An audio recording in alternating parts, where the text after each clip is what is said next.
ভিতরে একটা গির্জা, বহুত বড় গির্জা, 400-500 লোক জুমার নামাজ পড়তে পারে, বিরাট এরিয়া। এটার মধ্যে আমরা ভাড়া লইয়া জুমার নামাজ পড়াইছি।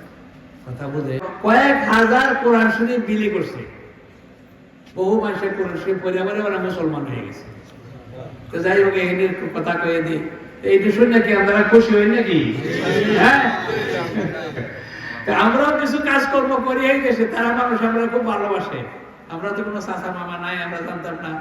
আল্লাহ পাকের দিনের কাজের জন্য গেছি। দিনের কাজটা কিন্তু ব্যাপকভাবে চলে। 5,500 মাইল পর্যন্ত আমরা এরিয়া আছে।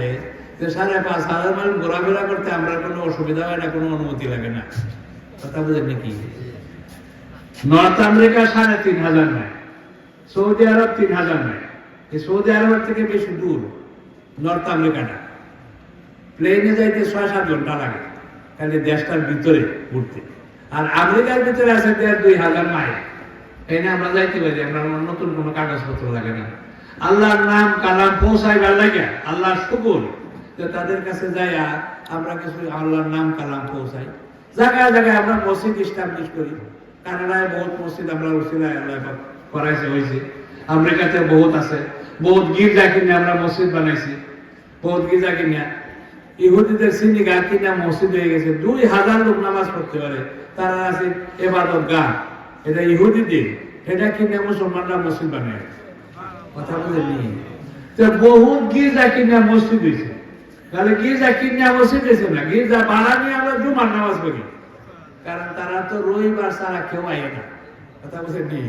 খালি রবিবারের ধর্ম, খালি রবিবার দিন আগে শুক্রবার দিতে পারে গির্জা নিয়ে। আমরা তারা কইছি তোমরা গির্জাটা দাও, আমরা এটার মধ্যে জুমার নামাজ পড়বো। কারণ জায়গা বাসা তো খুব কম, জায়গার খুব দাম, একটা রুম ভাড়া দিলে অনেক টাকা লাগে। তো এখানে তারা গির্জা তৈরি একটা ধর্মীয় কাজের লেগে তারা বানাইছে।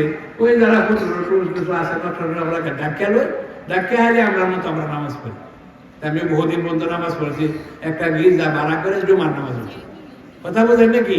মিন হাটর নেবে তা মতো শুনছে, সবচেয়ে দামি জায়গা হইল মিন হাটর। কথা বোঝেননি? আমরা তো সেরকম মতিঝিল, এগুলো দাম বেশি না, ব্যবসায়ী এলাকা। তো এখানে মিন হাটর খুব দামি এরিয়া। তো এটা